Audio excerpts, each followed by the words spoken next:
Pernah gak sih kamu merasa rugi karena sudah mengeluarkan uang untuk sesuatu, tapi akhirnya kamu malah gak memanfaatkannya dengan maksimal?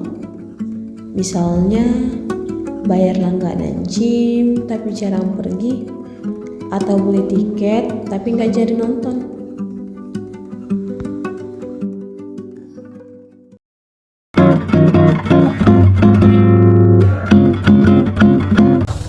Halo semuanya, di video kali ini bareng aku Theodora Maria Simbolon sebagai moderator.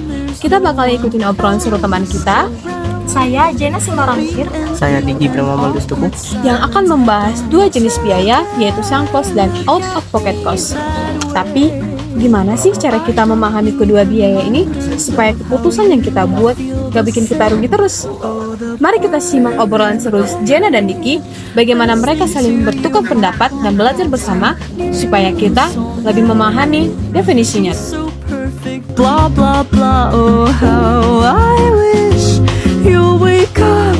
Aku bingung deh gimana cara bedain sunk cost dan out of pocket cost. Bantu aku dong biar di ujian aku nggak susah buat analisis kasusnya. Oh, itu gampang Diki. Kalau sunk cost itu biaya yang sudah kita keluarkan dan tidak dapat diubah lagi. Tapi kalau out of pocket itu biaya yang membutuhkan pengeluaran kas di masa yang akan datang. Iya, aku udah baca definisinya, tapi aku kurang masih paham maksudnya menurut Theo.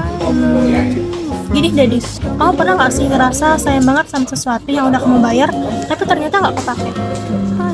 Iya, aku baru aja ngalamin. Aku udah bayar langganan gym 500.000 buat 6 bulan ke depan, tapi sekarang aku udah jarang banget pergi. Aku jadi bingung, sayang banget kalau berhenti. Tiap kali ke gym aku juga harus keluar uang bensin sama parkir. Nah, itu contohnya pas banget buat konsep sunk cost loh Diki. Sebentar, kayaknya kamu keliru deh. Bukannya sunk cost itu biaya yang masih harus aku keluarin nanti. Misalnya ongkos transport sama beli snack, bukannya itu yang bikin aku mikir-mikir atau gimana sih? Bukan itu Diki, yang masih harus dikeluarkan itu disebut out of pocket cost. Bedanya gini, sunk cost itu adalah biaya yang udah dikeluarkan dan gak kepake lagi. Sedangkan out of pocket cost itu adalah biaya nyata yang baru keluar kalau kamu tetap melanjutkan kegiatan. Tapi kalau aku tetap pergi, bukannya aku masih bisa memanfaatkan tiket yang udah aku beli? Jadi sunk cost itu gak sia-sia? Oh, itu tidak kesalahan. Sunk cost itu nggak boleh jadi dasar keputusan karena udah nggak bisa diubah. Yang harus kamu pikirkan sekarang adalah kalau kamu tetap pergi, kamu akan keluar out of pocket cost. Kalau manfaatnya lebih besar dari biaya tambahan itu, ya mending gak usah pergi. Oh, jadi definisi aku tadi salah ya?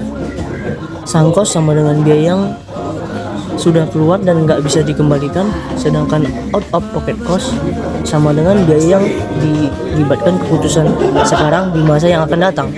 Nah, dari masalahmu sendiri, kamu jadi paham kan bedanya kedua biaya tersebut. Dari percakapan tadi, jelas terlihat perbedaan dari sunk cost dan out of pocket cost, di mana awalnya Diki keliru, namun melalui penjelasan Jena, kita bisa melihat definisi yang sebenarnya. Sunk cost adalah biaya yang kita keluarkan dan tidak dapat diubah oleh keputusan sekarang ataupun keputusan yang akan datang. Sedangkan out of pocket cost itu biaya yang membutuhkan pengeluaran kas di masa yang akan datang akibat keputusan sekarang atau keputusan yang akan datang. Dengan memahami konsep ini, kita bisa mengambil keputusan yang lebih rasional. Tidak lagi terjebak di biaya masa lalu yang sudah tidak bisa kita pulihkan, tetapi fokus pada biaya dan manfaat nyata yang masih bisa dipengaruhi oleh keputusan kita. Baiklah teman-teman, sampai di sini video diskusi kami pada hari ini. Sampai jumpa di video diskusi selanjutnya.